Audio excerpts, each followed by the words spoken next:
It's time for breaking bread with Papa. Hey, don't you know? Hey, it's our goal. Hey, it's time for breaking bread with Papa. Hey, don't you know? Hey, it's also a show. Hey, everybody, welcome to another edition of Breaking Bread with Tom Papa. I'm Tom Papa.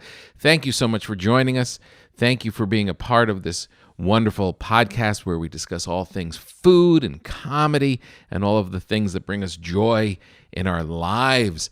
We have two great guests today. We've got the amazing Chris Thile, brilliant musician and good friend of mine, and also the hilarious Bert Kreischer chimes in on this new salmon recipe that he's desperately trying to perfect.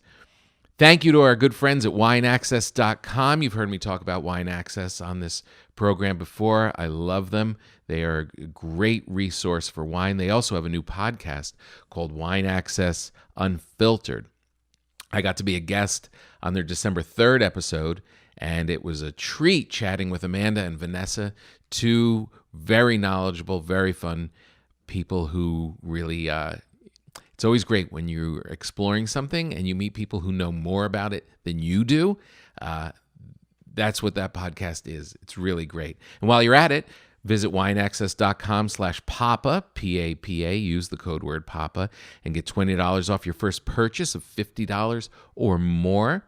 Even better, they're donating 10% off all gift card sales to No Kid Hungry for all of December. So you can feel great about treating all your friends to a Wine Access gift. Thank you so much for subscribing to the podcast. Thank you for spreading the word, giving us nice reviews. I love hearing all of your feedback. It's great to hear that a lot of people are listening to us while they're enjoying food themselves, opening up a bottle of wine, thinking about what they're going to cook, and they've got us playing in the background. That's kind of my favorite. I also love... A couple people have been posting pictures of the sauces that we've spoke about and the different breads and the different things. It's nice to see it actually coming to fruition. It's really, really great. So thank you for your continued support because I just enjoy doing this so much. It's just, you can't stop exploring these things. Comedy, food, wine, done. Before we start off and go to our interview with Chris and Bert, let's talk a little bit about Sundays. What are you doing with your Sundays? How dare you not make Sunday your big food day? Everybody's in the same rhythm. Even during this time when you've got weird work habits and stuff, Sunday's still a Sunday. You still have that one pause after whatever kind of enjoyment you tried to squeeze out of Friday and Saturday, and whatever work and responsibility you have coming up on Monday, Sunday stands alone. And it is, without a doubt, the place, the day, the time where you should stretch out and explore some of the finer things. Crack open a bottle of wine and start cooking. Don't order in on a Sunday. We all want to support our local restaurants. Look, when things are opened up to slide out for a Sunday meal with your friends, fine. But if you're home, that's when you start to stretch out a little bit. I'm going to post a recipe for baked rigatoni with peppers and olives. So good. This is what Sunday is. You go a little bigger, a little broader, take a little more time. There's nothing better to me than starting the cooking early and ending the meal early on a Sunday. Then you have your Sunday night to kind of hang. You start off in a nice pot with some chopped peppers, a bell pepper. Get that going in some oil with a little garlic. Cook that down, get it soft, then add the garlic. The house is already filled with an aroma that is making everybody poke out of their rooms, look up from their newspaper, and think, what is happening? Someone's doing something. Someone's making something. And why are they starting it at 2 p.m? That's what Sunday is. Fill the house, fill the apartment with just the smells of something that is delicious and we don't know what's coming. And take your time and follow this recipe for what is essentially a grown-up Italian mac and cheese. Rigatoni, just a good Sunday noodle. It's got some good size to it. It's got enough opening where the sauce can slide in. You create this sauce with these peppers and the olives and thyme and garlic. You create all of this aroma, all of this sauce, some canned tomatoes. My printer's going crazy. Some canned tomatoes. And then at the side, you get the rigatoni going. You mix it all together and throw in Gruyere cheese and a little Parmesan. And then you bake that down. You can prep this and just hang on to it. Mix it all up in a bowl. Put it in your platter, nice and olive oiled up. And you get it ready. So then 35 minutes out from when you really want to start eating, you pop that baby in with a covering of tin foil. And I just can't tell you. And while that's going, so you get it all set up. It's all ready to go. You've been cooking all day. You've got it prepped. It's ready. It can just pop in at any moment. Now you're in control of your destiny. Now on this Sunday, you're cranking the music. You've opened the bottle of wine. You're slowly sipping it. The mood is changing. Your sound, smell, it's all filled up your house. And now you have control to what else you want to add. You want to add some asparagus on the side, some sauteed broccoli, maybe some bread, maybe go crazy and do a garlic bread with it. Now you're starting to explore. Now you're starting to enjoy yourself.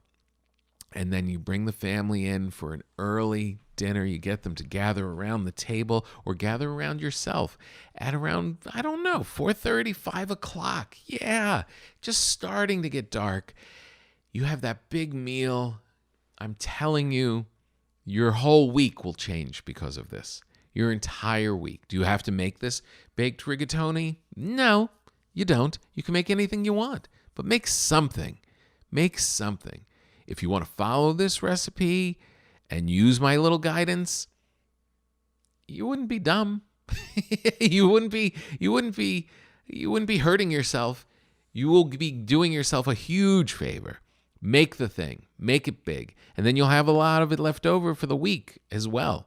That's another little trick of the trade. But really, I can't sell Sundays enough. This isn't paid. This isn't a sponsorship. This is Sunday. This is a freebie. This is something that's carved out for all of us to enjoy. And I'm telling you, it's Sunday. Make something big, cook all day long, eat as you go, crack open the wine, and enjoy your life. Chris Thile is an amazing mandolin player, an amazing musician, composer.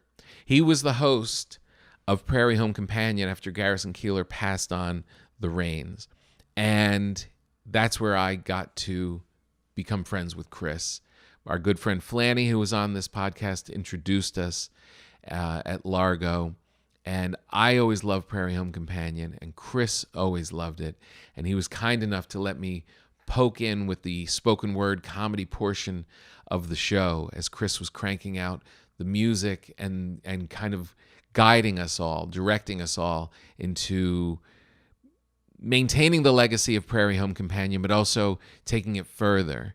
And when the show changed its name to Live From Here, it just kept rolling.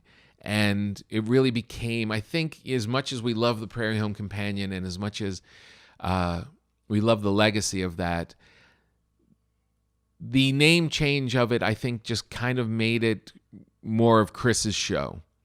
And he was great at the helm of it. To watch him deal with all these musicians was amazing.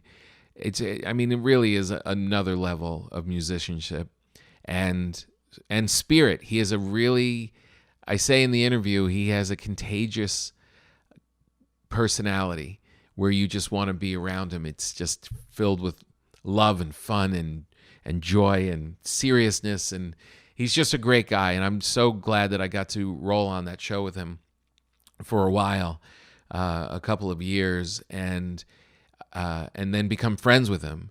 And why he is perfect for today's podcast, he is also as passionate as he is about music, he's almost as passionate about food and drink. He loves wine. He has a knowledge of wine that is envious. When I'm a lot of times in a wine shop, I will take a picture of a bottle and text it to Chris and ask for his review, and he'll know exactly what I'm staring at and whether it's a yes or a no. He loves tiki bars. He loves great meals. I've never been with him where he has taken a meal lightly or a drink lightly. It's always very thoughtful, and that just adds to the experience of it. We were in an airport in New Orleans coming back from doing the show. Live from here, was on the road. We were in New Orleans. We're flying back, him and his wife and his son, and it was just that early Sunday morning kind of thing. And you're just in an airport. What are you going to get? Just some kind of Cliff Bar or something? There was nothing open, and he somehow found the makings of a po' boy sandwich. And he bought hot sauce from the gift shop. He put together this concoction and was still working hard to make that special. He's special. This interview is special. I really hope you enjoy it. And then at the end of that interview, we will get a quick bite with our good friend Bert Kreischer, another person who just sucks everything out of life. And this is a very funny quick bite phone call with Bert. He is trying to master a salmon recipe, and I just happened to give him a call at the exact right time. So enjoy the show. Enjoy Chris Thile and Bert Kreischer. Audio. What's up? I'm sideways. Why am I sideways? No. There you are. What's going on, Tom? Oh, it's so good to see you. So good to see you. I'm trying to get this all figured out here. It looks good. Get my ha. That's probably too loud. Ho. Ha. Yeah, I think that's probably. No, maybe it's like a nice microphone. A little hotter than that. It's okay. You know it's like it does its thing. I'm like not sure. I think it's better at singing than it is at talking. But based on the thing I just did. I was listening to I always listen to Sirius XM and listening to different shows, and Howard Stern sounds so amazing. And then I looked, I was like, he's talking into like a $10,000 microphone. Yeah, totally. Okay, I think I'm recording now. But I wonder if I should go like that. Should I go like that? Bravo. So good to see you. Holy cow. Good to see you, Tom. Are you in Brooklyn right now? I'm in Brooklyn. Yep. I'm at my little office. Nice. Our office. It was our office for a time. Oh, really? It's the same spot? It's the same spot, yeah. They haven't kicked me out yet. No way. So I'm just here. Oh, that's amazing. And look, I have my map of Barolo behind me. Oh my God, that's so great. Yeah, I was like, why am I not talking to Chris during this new version of the podcast? I mean, there's nobody I should be talking to. You should be actually a weekly guest on this podcast because nobody enjoys talking about wine and good food and stuff more than you. And when we were working together, I was like, I couldn't believe how you were able to retain it all. That was always the impressive part for me. Thank you. Well, I have to say, whenever someone dies in your family or someone that you love, you have to go through a full year to grieve all of the seasons, and then you kind of sludge out of it. And I have to say, with that Live from Here is not on the air right now. and we're coming into the holiday season, it's really bothering me right now. Like, because Ah, the holiday season, like the December shows were always so much fun. oh, it was that was the best time for me of the whole. I mean, there's a lot of things that I think back on very fondly, and I mean, it sounds like it ended forever ago the way I'm saying it, Yeah. but I do, yeah, the what it did for me, just in terms of getting to hang out with people that I love around around the holiday. Yeah. Yeah. It's really, because like for so many of us, it's so hard to get together unless there's some work element Right. involved. You know, Exactly. there's just so much going on all the time. And so you say, oh, we should get together, and then you don't.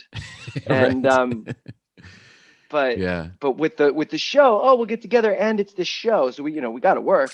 You're right. And, and Oh, then the to be able to put best. on the show, and then go to The Marta or whatever it was afterwards.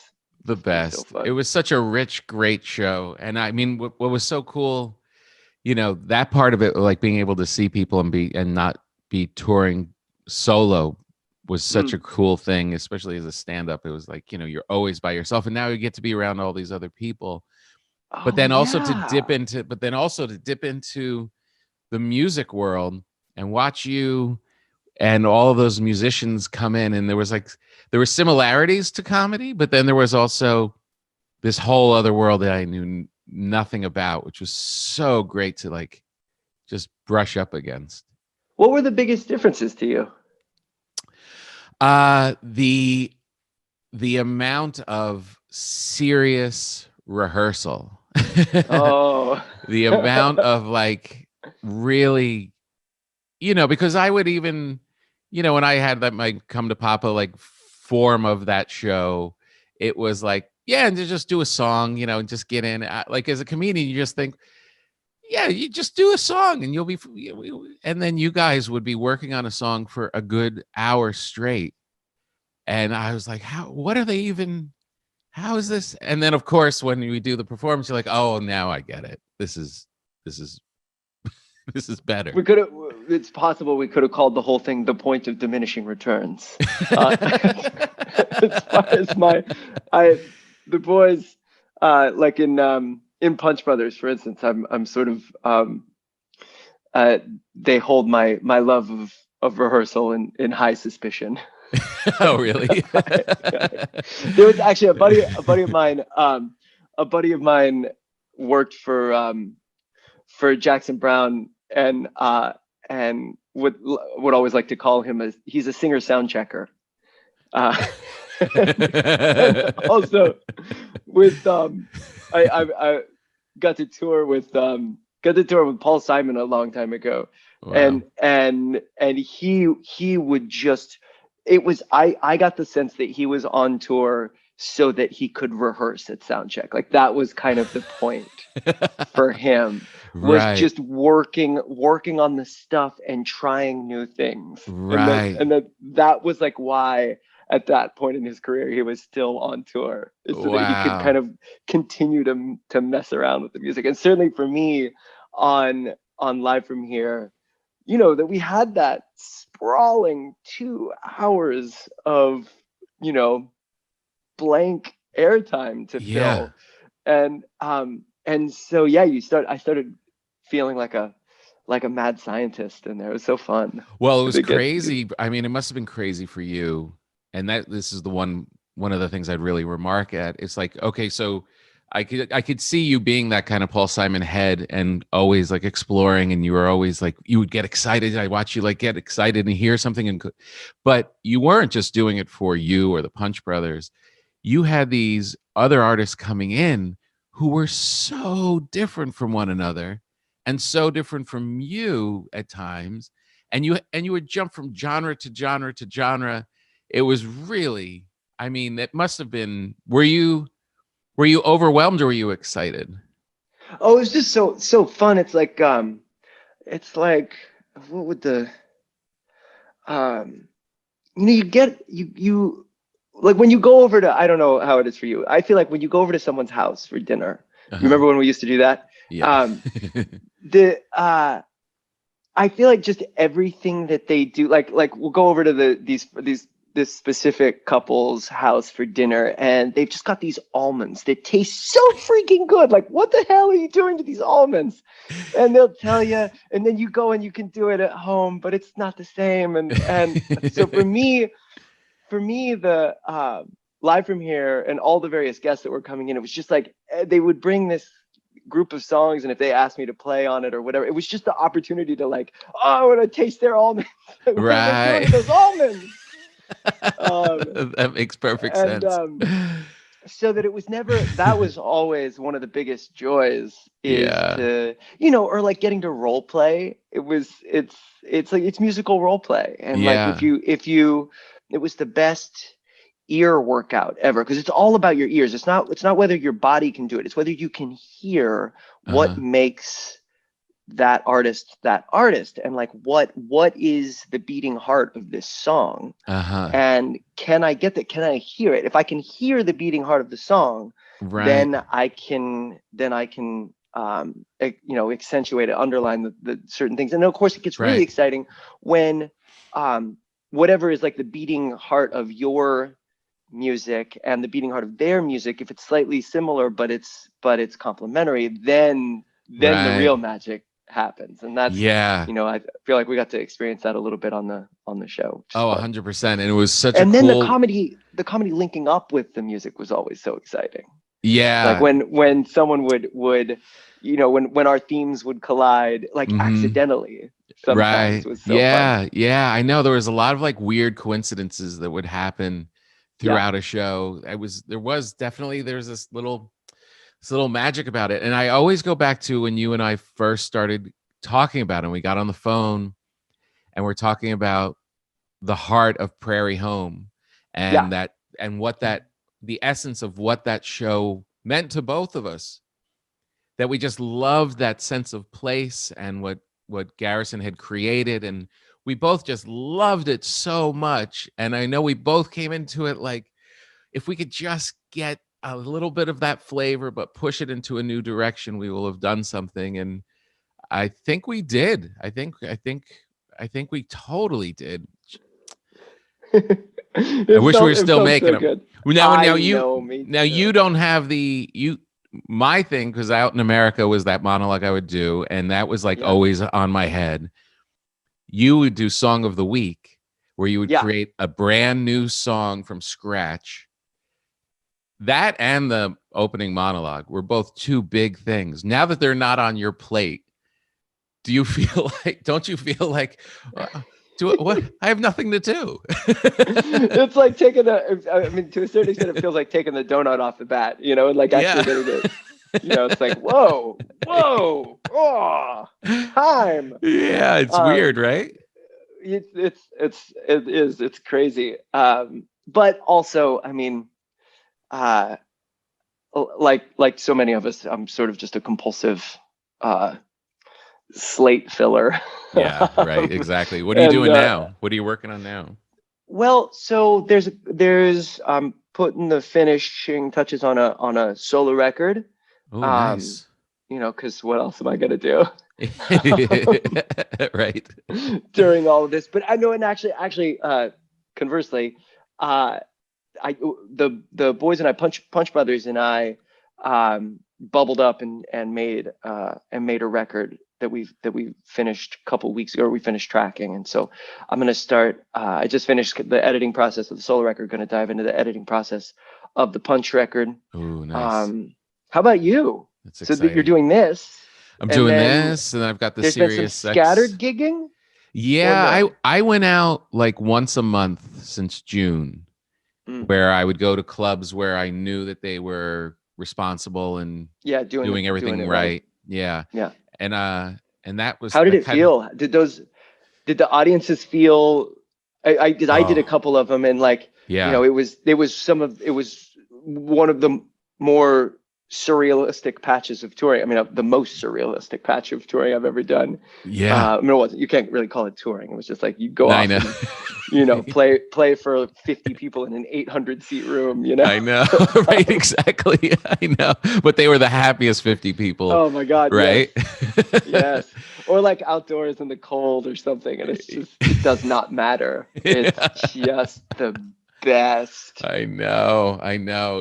Getting into a hotel for the first time was just like, oh my God. I remember all of this. This is so glorious. There's probably a sink. I know. Oh, so great. I had a great moment last week with you. Very briefly, just a hair of it, but we got so excited when we were watching Dolly Parton's documentary on Netflix. Oh, which is, you know, all hail Dolly Parton. And then we're watching her doing Austin City Lights or City Limits. Austin City Limits. Yes, I was on that. And a very young Chris. I just realized I still have my scarf on. Literally just realized. And a very young Chris is in the backup band. So young. So excited to see you. How old were you there? Do you remember?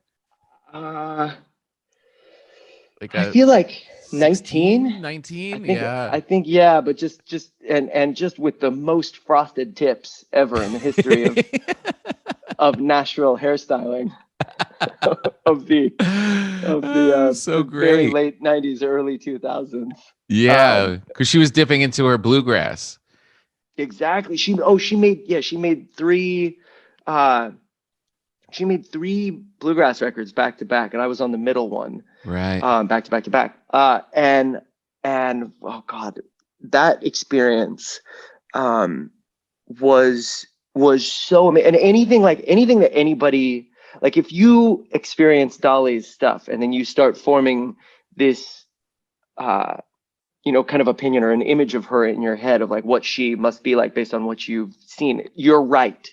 That is exactly how she is all the time. Like when we were in the studio, she comes in there just like a ray of the most intelligent sunshine you've ever encountered. And like, so, and then also she shows up, she is Dolly all the time. Like I've never seen her not Dolly. And, right. and then also like her scratch vocal tracks, because she would sing with the band. It's not like the band goes in there and does something and like someone's singing for Dolly and then she comes in and puts her parts on later because she's so fancy. Like, no way. She was like in there with us the whole time. Wow. She'd be in there like while people are recutting solos and stuff. She's in the control room listening like, good job, Chris. Like, it's so great. Oh my God, she's the greatest. And that's why, but then I think it's so easy to think of her as an incredible entertainer or like this American icon. Yeah. But she is an incredible musician. Like we can't forget, and we think about, I think people certainly, have absorbed the songs and feel like she's a great songwriter, but oh my God, just her take in, take out musicianship on that session that I did. Yeah. Any one of those scratch vocals you could have used as the lead. Like, I don't know. And she still, she works hard. She still went in there and recut everything. And I was just going, what are you going to improve about this?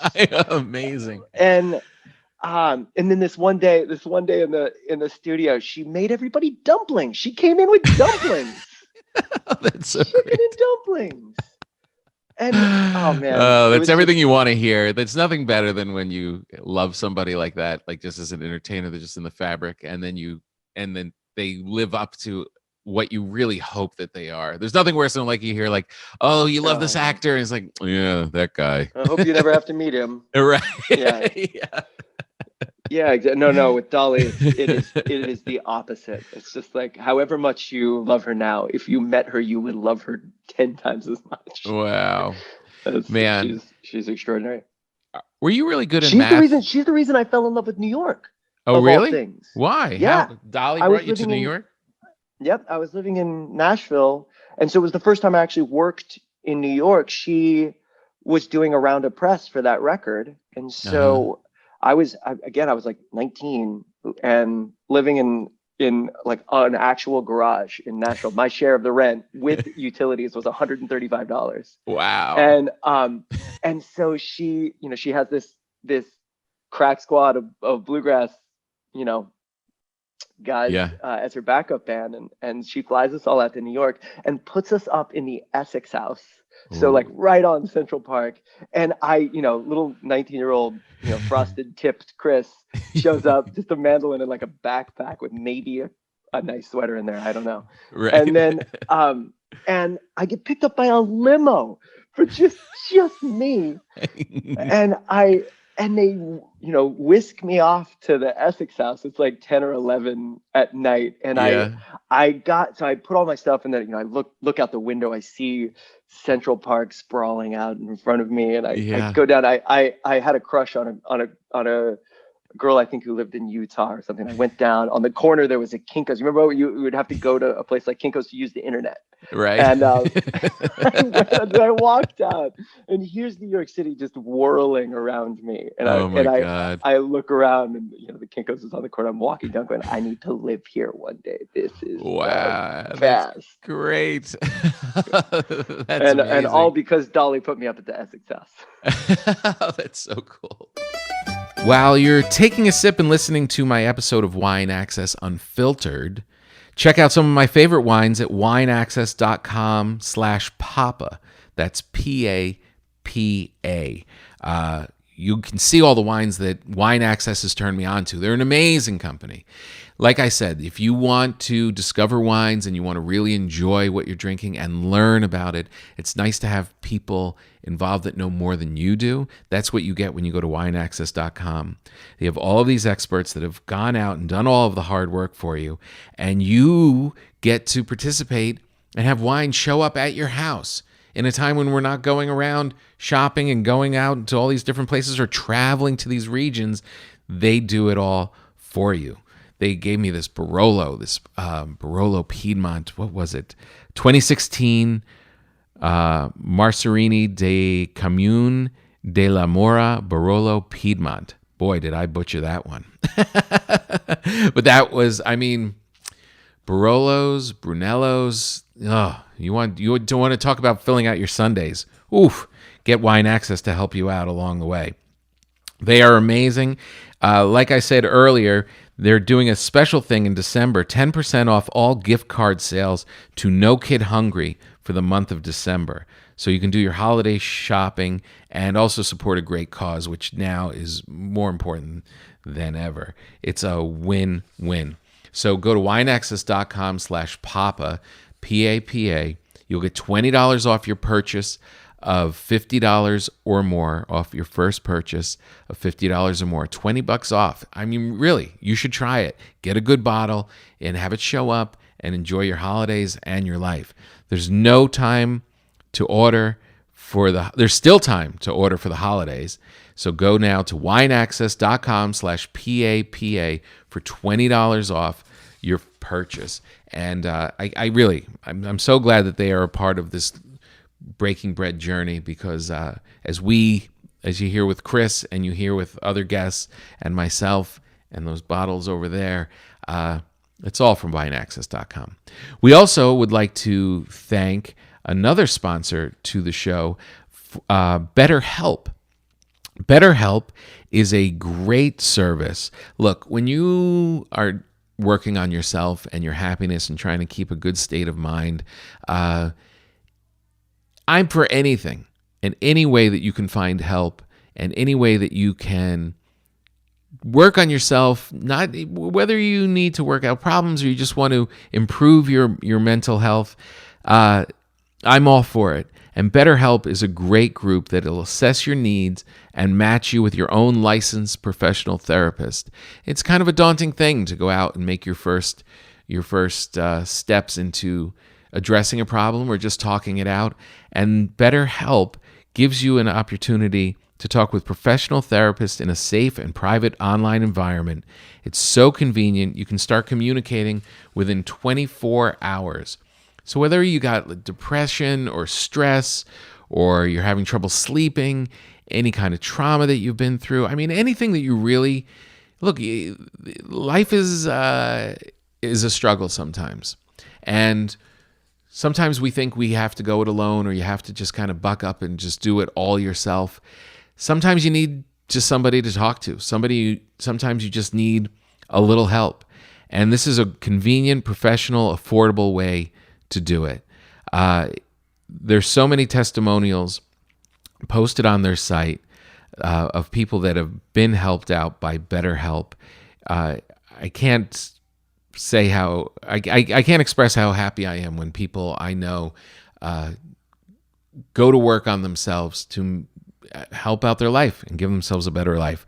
So go to betterhelp.com/papa, P-A-P-A, and you'll get 10% off your first month by visiting our sponsor at betterhelp.com. Take care of yourself, take care of your life, and it's a nice, easy way into taking care of yourself. And we'd also like to thank Magic Spoon. Magic Spoon. Okay, we all love eating. We all love eating cereal as kids. And what did you eat more when you were growing up than cereal? But then you get a little older, you start looking at the labels, and you realize there's a lot of sugar in this stuff. There's a lot of reasons maybe you shouldn't be just grabbing any old box of cereal off of the shelf and downing it. You've got to cut down on your carbs. You got to cut down on your sugar. You want to live a little healthy. Look, my philosophy is you eat really well in the morning, and that gives you the ability to later on, maybe if you want to try a baked ziti or something, you've done the work early on. And these people at magicspoon.com are going to help you out. 0 sugar, 11 grams of protein, and only 3 net grams of carbs in each serving. They have 4 different flavors: cocoa, fruity, frosted, and blueberry. It tastes amazing. It's really good stuff. It's honestly too good to be true. I mean, if you enjoy this cereal the right way, I'm telling you, it's not like you're sacrificing your morning anymore. You're actually able to live like you were when you were a 10-year-old and not have the ramifications. And even more than that, you'll enjoy it. It's really, really good stuff. I am a cocoa fan. That's kind of my preference. That's my vibe, but you might like the fruity or the frosted or the blueberry. I don't know. Live your life. Go to magicspoon.com/papa, P-A-P-A, to grab a variety pack and try it all today. And be sure to use your promo code PAPA, P-A-P-A, at checkout to get your free shipping. That's magicspoon.com/papa, P-A-P-A, and use the code PAPA for free shipping. We'd like to thank Magic Spoon for sponsoring our podcast. And now, let's put a quick call into our good friend, Bert Kreischer. Tom. Bert, What's up? how's it going? You texted me at the perfect time. You know that, right? Did I? I was eating something, and I was saying, I swear to God, I was saying, I wish someone wanted to talk about this. I'm not even lying. I'm not even lying. I swear to God, on both my children's lives, I said, I've tinkered with this so much. I wish there was someone I could talk about this to. That's amazing. And you what was texted it? and you said, do you want to talk about what you're eating? And I said, 100%. Like, you have no idea how much I want to have this conversation. Well, yeah. Well, first of all, I have to have you on the podcast just because I know how much you love food. But I was like, a quick bite with Bert would be just perfect. I should actually be calling you every week. Oh my God! It is so interesting what I'm eating. It is so interesting and it's so layered. It? Oh, okay. So obviously, we've talked about this over the weekend. Tom Segura got into a big accident playing sports, right. And it was the fattest I've ever been when he was doing it. Not the fattest he's ever been. Blows out his whatever the thing is, patella. Ruptures his patella, cracks his humerus bone in half. Is in the hospital for a full week. Now literally a full week, and now has got moved to a hospital, like hospital hotel to recover, right? And so I see this, and I lose was dunking a basketball. He was trying to dunk a basketball. He went to plant and push off, and his patella ruptured, which caused him to land on the ground, break his arm. I was there. I witnessed the whole thing. We filmed it. We filmed it, which is worse. I witnessed it, and then I spent, the next, from that moment and for maybe another, like 18 hours with him. Yeah. Not all together, but throughout the next 18 hours, getting him into the hospital, getting him to an orthopedic surgeon, getting him in a medical transport, all of this, right? Jeez. And all of this hit me so heavy and like a message from God, like, you got to clean your lifestyle up. This is ridiculous. You're too old. You are screwing around on these basketball courts. You're running marathons. You're running triathlons. No training at all. I ran a marathon. No training at all. Waiting to rupture a patella. And so I say, that's it. I'm changing. No booze. I'm done booze. No booze. For the month of December, no booze, right? That's it. Yeah. Then I say, I'm going to eat healthy. So all I really know to eat healthy is protein and greens. I know salmon's good for you. So I buy a big thing of salmon and then a bunch of greens. Just spinach and salmon. That's all I'm going to have. Now, smart. Here's where we start talking food. So I don't really enjoy, I enjoy salmon. I enjoy salmon in medium rare. But I had a salmon at Lala's on Ventura one time. Yeah. Where they had a mustard, like a mustard vinaigrette. Ooh, yeah. That was so good that it made me say to myself, if this was on salmon, I could eat it every day. Like, yeah. But what do you think is in that? So I call Lala's, right? I love it. Hey, I was at your place. I'm trying to make salmon for my dad. I don't tell him it's me. Yeah. Your mustard vinaigrette. What's inside your mustard vinaigrette? And the guy just really quick goes, what's in the mustard vinaigrette? And the guy goes, you just hear the guy. Like no one's running clearance on this. Yeah. What? What's in the mustard vinaigrette? He goes, white wine vinegar, olive oil, mustard, lemon, and garlic. A little salt. Why? Guy goes, olive oil, mustard, and reads it off to me. I go, awesome. So I have been messing with this mustard vinaigrette, tinkering it with it by myself for the last week. For the last week, I've been eating nothing but salmon twice a day. I eat at at 1 o'clock, and then at 6 o'clock, 7 o'clock, I eat the same thing, salmon and greens. That's all I know how to eat. But I've been tinkering with this mustard vinaigrette, and so now today, when you called, when you texted, I had almost perfected it. Here's what I did. I go over to the sushi store by my house, right? Uh-huh. I go and I get wasabi because I think I want mustard with a little bit of kick, and I can't find mustard with a kick. You can't.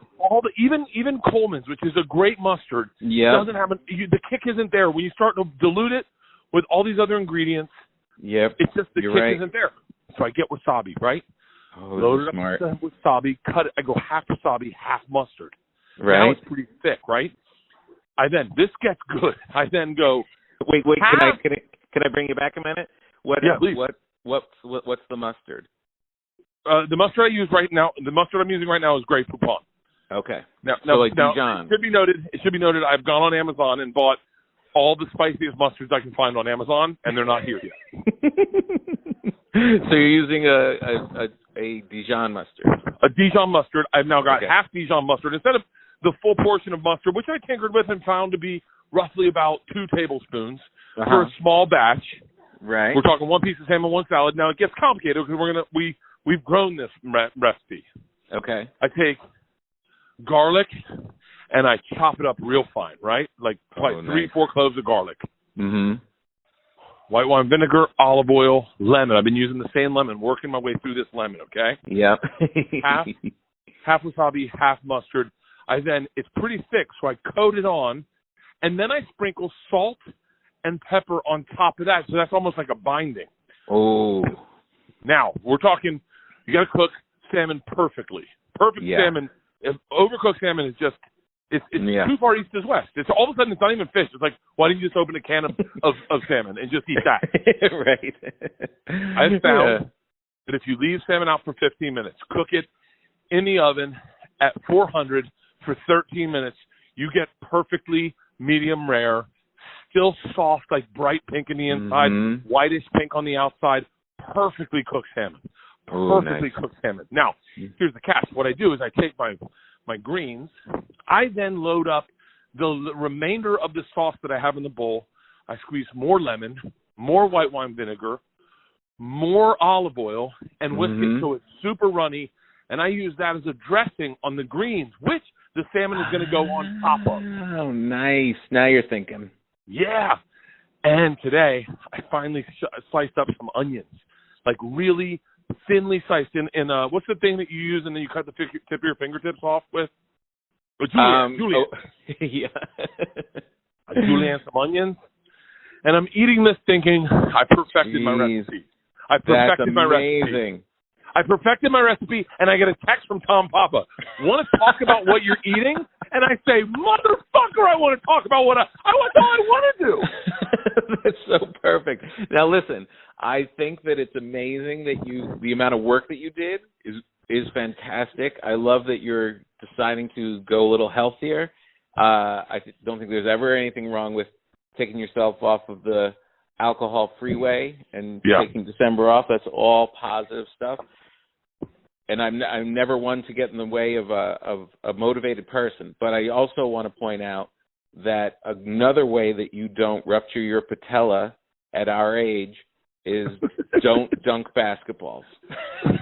that is the quick fix. I mean, because you've been good. You've had a good year. You've been healthy. Like you've been kind of dialed in. You were in the beginning of quarantine. I remember you were on the treadmill all the time. You've been good. I just think there's some stuff we shouldn't be doing anymore.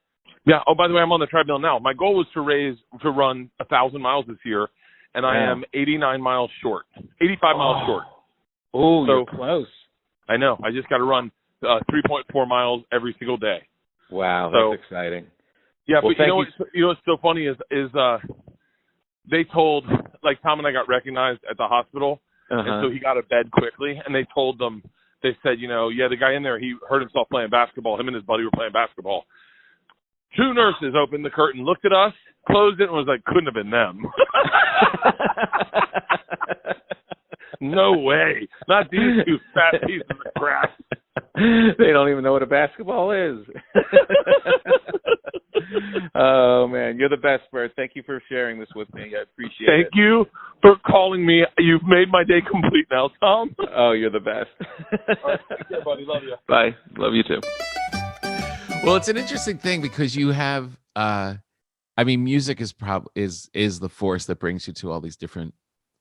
It opens all the doors, and like you get on this, you just start practicing as a kid, and then you don't realize that you're actually getting on a magic carpet ride that's going to take you to all these places and let you just experience life and become this.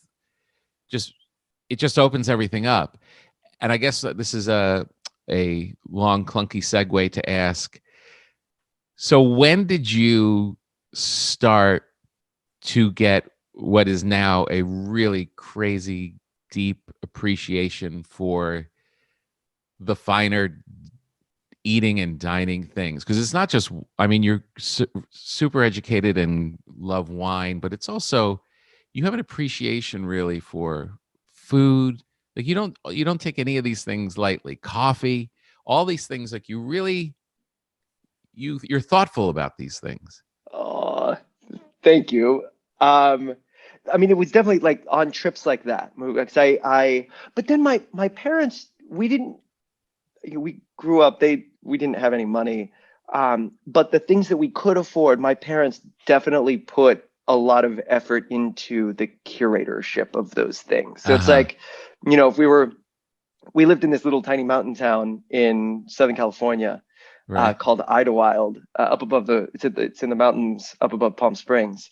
But when we would go off the hill, as we called it, it wasn't like they couldn't really afford to go out, but it wasn't going to be McDonald's. It was going to be In-N-Out, because after my dad had to travel all over the area tuning pianos, and he would find like the best taco place. And then, he would know where all the In-N-Out burgers were. Right. Or like the gas station had the best ratio of syrup to carbonation in their sodas, Oh, really? Oh, that's amazing. Yeah, that kind of thing. And he took a lot of care. Took a lot of care with the coffee so he and mom both were very obsessive about the things that they like. So I come by that, Right. honestly. And so then when I started traveling, and people like, if you go to New York and you stay at a place like the Essex House, Yeah. Yeah. Through the generosity of someone like Dolly, you just start bumping up against, like, whether you have any money or not, you just start bumping up against really good things, and not Yeah. only some of the good things are super expensive. Right. But like Brian Sutton, this great guitar player who was on that same tour with me with Dolly, he and I would go, because he was the second youngest on that tour, and so he and I would kind of pal around in the we were gonna do, so it was like that next morning we played the Today Show, and then we go roaming around, just walking around trying to find stuff, and like wander into, we were gonna play a showcase at Joe's Pub down like kind of, I guess, right where the East Village starts thinking about becoming Greenwich Village. Right. And so we start wandering westward, and just happen getting hungry and wanted to see where the Village Vanguard was. Heard all those records and was like, there it is. That's where I went down. Waltz for Debbie. Wow. But walked past this little place called Bruxelles, and decided to go in, and proceeded to have this crazy Belgian kickassery, just like a beef stew and mussels and the greatest. I'm going like, what's up with these fries? It's so amazing. And so it's just little experiences like that, throughout the travel, where you just feel like, wow, whatever these people are putting a little bit extra effort into every aspect of what they're doing. And so like and then you're searching for, when you're on the road, you would know this better than anyone, you're searching for these little moments of tethering. You're just attempting to tether yourself to the world, to life. You can feel like you're just adrift for vast swaths of time, unless you find those things and like latch onto them and don't let them go until they're all the way over. It's really true. Yeah. I mean, it's an interesting thing whenever you talk, I look at stories of people that have toured before us, like vaudeville or just comedians and musicians before we showed up. It's always about the meal. Everybody's always talking about, so where are we going to eat after the thing? And everybody knows where because it gives you some normality. Like, I was listening to this interview with George Burns, and it was just like, this woman was doing this little audio documentary, and she's like, they talk about the food all the time. It's like, yeah, of course. The food, the drinks, and the people that you meet. That's when you actually get to. It's because then you're living the life that the people in that place live, and you're getting to commune with them in a different way than you would if you're both at the cool museum in town. And I mean, I love that too. Yeah. But that is, the museum is not where you're going to learn how people live their lives in that town. It's going to be where you learn about kind of life in general, like life with a capital L. Yeah. But it's in that little hole in the wall somewhere, that where this woman really, really, really cares about how to pull a shot of espresso, and just does it, even though we've had so many different shots of espresso in so many different places. It's like, oh, there's something about this one. Yeah. And this one in this place with this person. Right. And I live for that. And you remember those, you carry it with you. So when did wine become, when did you start to think, oh, I'm going to go deeper into this? Wine was the first alcoholic beverage that I had, and I had it in Avion, France, like the water. And so I think it might have even been that same year. I think I was 18 or 19. And Nickel Creek, the band I was in before Punch Brothers. Yeah. And we're still in it. We just don't do it as much now. Right. But it was our first trip outside of the continental United States. Wow. I think it was. No, Right. maybe we went to Canada once. But it was our first trip to Europe. Right. And so we get to Grenoble. I think we flew to Paris and connected to Grenoble, and then they drove us straight to the gig. Because it's like, we're young and we're not doing like a rest day. Yeah. No one has the money. The promoter doesn't have the money to give us a rest day. Like, no. Nothing. They were just like straight in. They're young. Jet lag is nothing. Get to the stage. Let's go. Exactly. We basically went from the airport to the stage. Hilarious. And played the show. Yes. And the promoter had talked to a buddy who had a restaurant in town, and they kept it open for us after the show. Oh, it was incredible. So, we're dining outside. It's perfect. It's in the middle of summer. But not a side note. This is fundamental information here. I had been raised with a whole lot of Jesus and the kind of Jesus who was not turning water into wine. Like, he turned it into grape juice. People just got confused with the terminology. Right. Like, there was not going to be alcohol. That's not a thing that we do. Right. And Sean and Sarah, my bandmates in Nickel Creek, it wasn't quite as hardcore on that front. Uh-huh. So I had been raised super fundamentalist Christian to the point where not even wine was okay. Yeah. I was also sort of, I was like, I was the least rebellious teenager who's ever lived. Like, no, just okay, fine, great. Right. I think probably tell me the rules. I had this thing. Uh-huh. I had this thing that I did, and my parents gave me. It was like I had free reign over the whole world of music.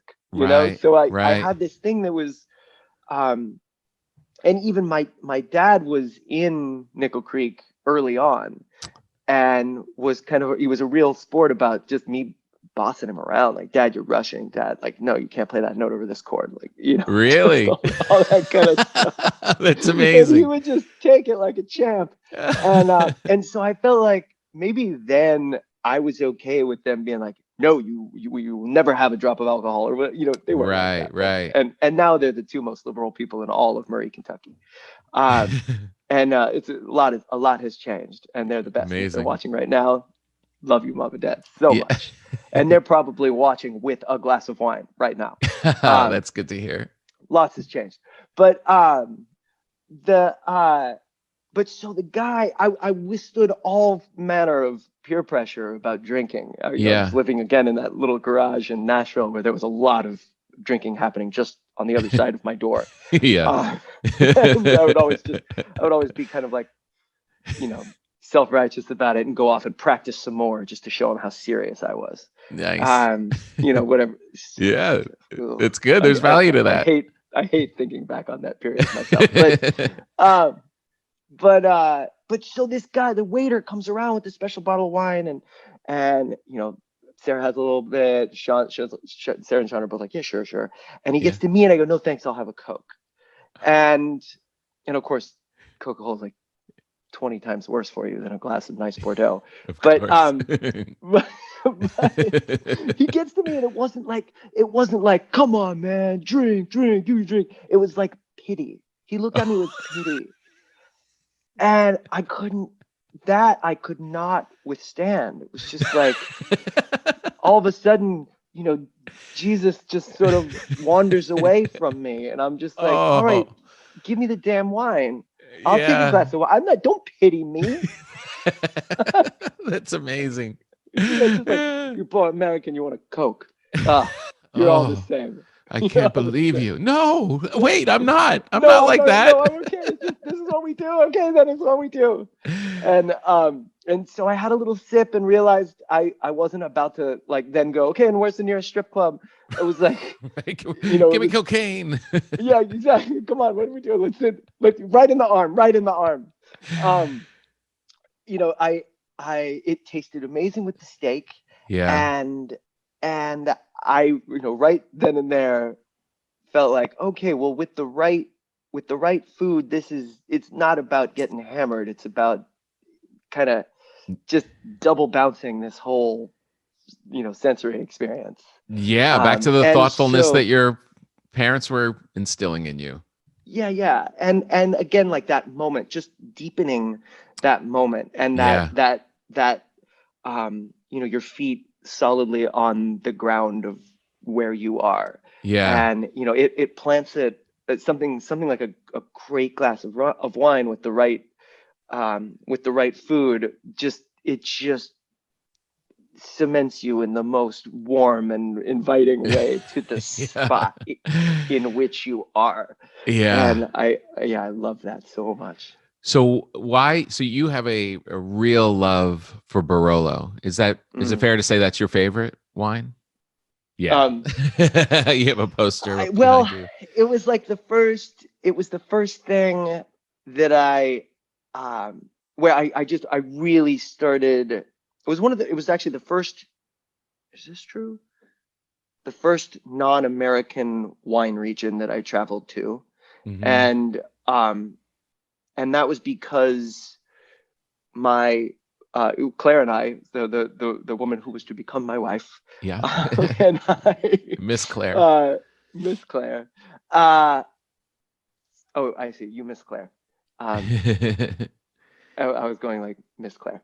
Oh, right. So she was the first person I dated who was just as susceptible to like wondering about the most expensive bottle on the list as I was. Just like, why is it so expensive? Like, right? Is it better? Is it just fancier? Is it like, are you trying to impress someone, or is it really good? Right. Like, What's come on, up? let's just do it. We don't actually have the money, but let's do it anyway. Right. And just see if it's great. And sometimes it would be, and sometimes it wouldn't be. And we just felt like, also, in New York, which is where the lion's share of our courtship happened, right. Early on, there's so many great, Italian places, that New York kind of Italian, sort of nouveau Italian, and a bunch of great lists that had a bunch of Barolo and Barbaresco on them. And so I felt like early on, a lot of times when Claire and I would sort of look up from the glass and go, whoa, and bring the wine person back and say, what is this?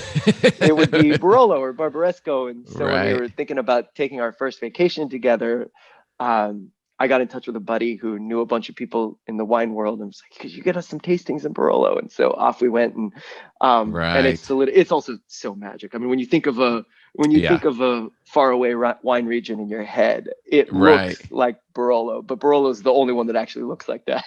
Right. And then there's the whole the whole truffle thing that happens in the fall there, and there continues. Yeah, that's like where that's the white truffle thing. Oh, I didn't know that. And so you do the white truffle with the Barolo, and you just but it'll ruin you, because then you'll want it again, and you won't be able to afford it. No, I know. It's not cheap. That stuff is not cheap. And that's why I would panic. No. And when we were starting to become pals, I would be in a wine shop and I'd just start taking photos of the bottles and sending it to you, and like, what do I do? And it was so great because I knew wherever he is, whatever he's doing, how involved he is, he could be with his kids or his wife or his son, and whatever's going on and he's busy, he's going to walk away from it and give me an evaluation of this wine, because you love it's talking because about I love shopping for Barolo with other people's money. I love it. I love it. I don't care if I drink it, I just want to buy it. It's so funny. But then you've also there's another part to you which is takes the same thoughtful like appreciation now. Like I don't want our listeners to just think like, oh, Chris is just he's just about Barolos, or you also have an equal, I would say maybe even a deeper passion for tiki bars. Yes. Yes.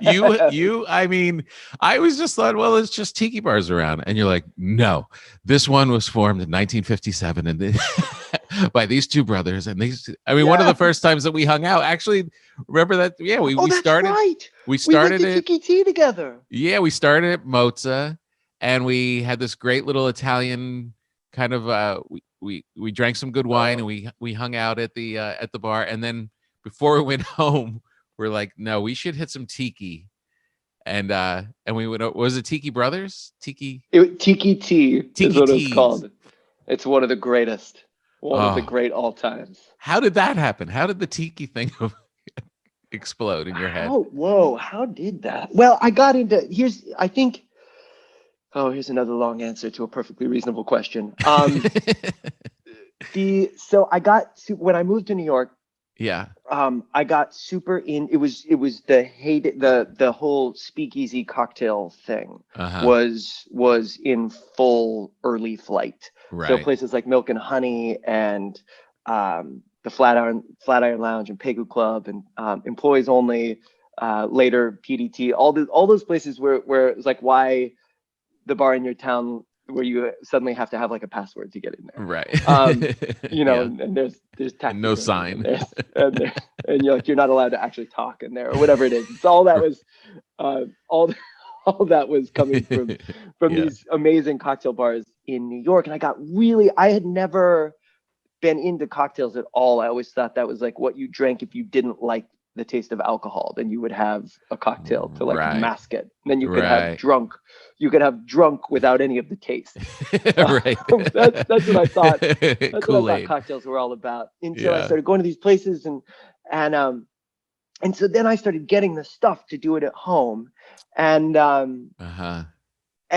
was so again, per usual, getting super, super obsessed, and started to be able to do it pretty well at home. Yeah. I mean, not as well as those great places, but well enough to where I started looking for stuff that was going to be harder for me to make at home. And then also there's the romance of the drinks. Like there's the story behind a cocktail is so much of what you're tasting. Yep. And like why the person invented it, or where, or what was happening in history when it was being drunk the most readily. Right. All that kind of stuff is so exciting. And then the secrets, it's like, oh, there's an ingredient here. No, can't tell you what it is. Or it's like, there's a Maripacone in this, but like a Maripacone that you buy in stores isn't like a Maripacone used to be. And nobody makes it like they used to be, except this guy in Seattle, Jamie Boudreau, and he made it right there and you can taste it right now. And like, that's the only time you'll ever taste a real Brooklyn cocktail. Right. Like at this one bar in Seattle, you know? Right. I love that stuff. Yeah. And tiki is that to the night. It's all secrecy, and it's all like, no, you have no idea what's actually in this, and it's lost to all time, and we think this is what it was, and just all that. Yeah, and the dad did this, and he passed it to the son, and he's still there. The grandson's the only one who can make a puka punch. As it used to be, and I love it. And plus there's like 20 ingredients for every cocktail, so it's kind of hard to do it at home. So when you're when you're out there and you're about to shell out $12 or whatever for your cocktail, or like if you're in New York, like $17 for your cocktail, it's like you kind of want it not to be a Manhattan anymore, like that you can make at home for maybe a total of $2.50 or something. Right. Yeah, we perfected that. But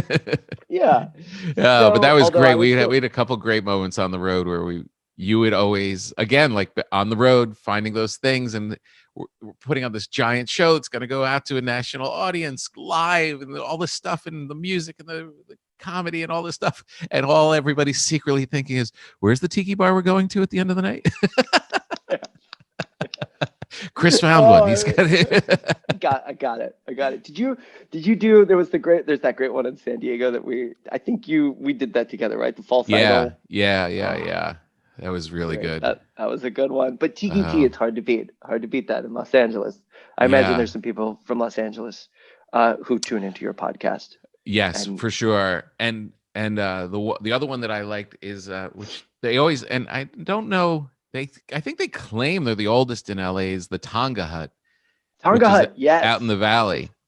It's great. Yeah. I went there once. I love that one. Oh, I got hammered there. That's the big problem also with Tiki is we can sit here and say, oh, no, don't worry. They're balanced cocktails. They're balanced. There's a lot of sugar in those drinks. It really is. And yeah, that's a thing we should talk about briefly is like, let's be real. Cocktails have sugar in them. That's kind of the point. Mm-hmm. And like the next time you always sit down next to someone who's like, I don't like sweet cocktails. Right. It's like, if you like cocktails at all, then you like sweet cocktails. Yeah. Because they're just sweet. Otherwise, you just have booze by itself. I know. That's all they're doing to it. Put a little sugar in there for you. Right.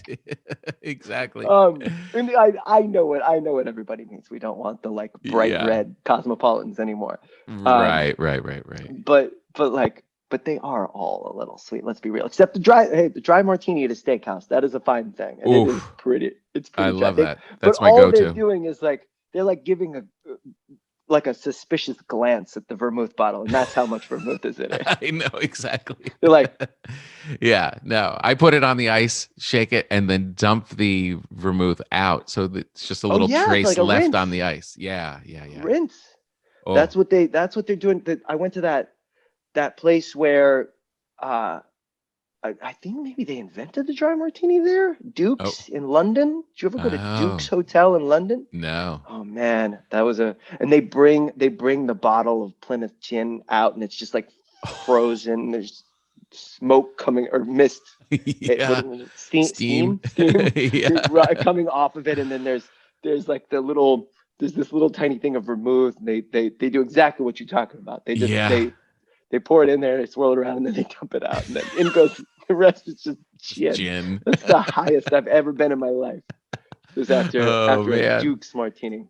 So you were up hiding out of the city for a while, and living in the woods pretty much during we were in the woods. part of the pandemic, and now that you're back in Brooklyn, and I see on Claire's Instagram once in a while some cocktail glasses, and it seems like you are finding your way, even though things are kind of Frankenstein. It seems like you are still finding some of the finer moments out of this. Well, making tiki at home, for one. Are you? Actually, assembled a great deal of various syrups and things like that.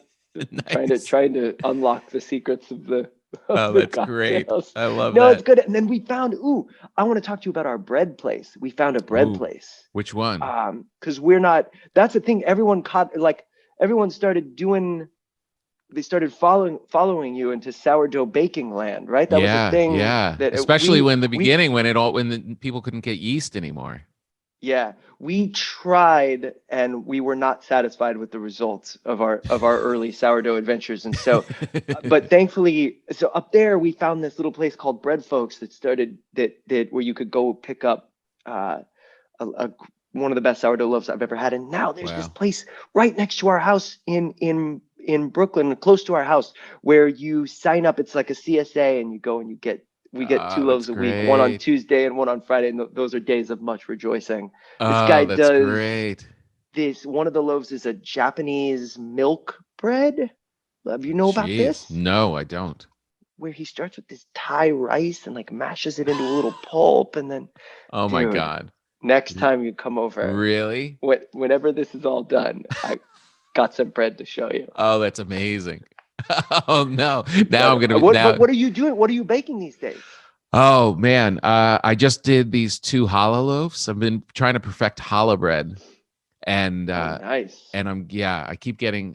It's so great. It's like you you do it, and it's like, yeah, this is good, and then you go like kind of dip down, and you're like, no, this isn't very good. Let's be real about this, and then you start giving it to my Jewish friends, and they're like, nah, yeah, good try. But now I'm starting to get, I'm getting a little closer. I'm perfecting it, and I've just, that's all I've been doing during the pandemic. Is it's how I can see other artists who I would normally see at Largo or whatever. I just get them bread and then drive it to their house and spend like 10, 15 minutes hanging out with them, out socially distanced, and give them bread. And then I like make deliveries. I have a playlist in my car, just bread delivery. And I throw that playlist on and just drive around LA. Tom, that is some Parton-esque activity, I would say. Yeah. Parton-esque. Yeah. I applaud you.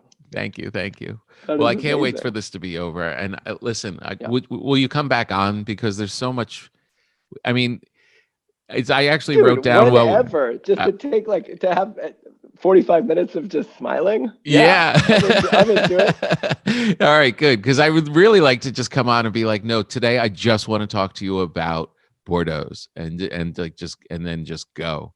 Because there's something, and because the thing that is, I actually wrote the word down, and it's a weird word, I guess, to write during a pandemic.